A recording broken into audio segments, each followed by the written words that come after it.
বর্তমানে ট্রেন্ড হচ্ছে গাছ লাগানো। ফেসবুক খুললেই হচ্ছে দেখতে পাচ্ছি মানুষজন গণহারে গাছ লাগাচ্ছে।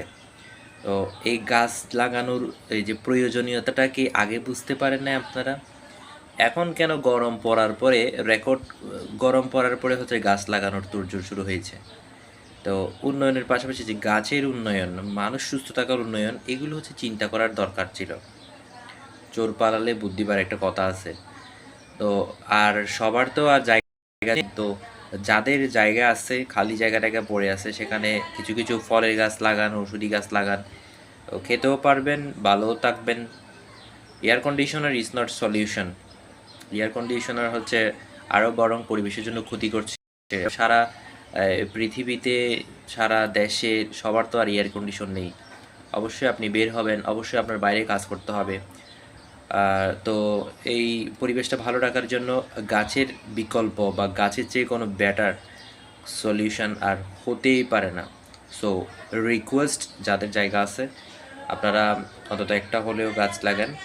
প্রতি বছর যে হারে হচ্ছে গাছ মানে কাটা হচ্ছে রাস্তাঘাট করার জন্য, বিভিন্ন উন্নয়ন কাজে, ঘরবাড়ি নির্মাণ করার জন্য, সেই হারে কিন্তু গাছ লাগাচ্ছে না।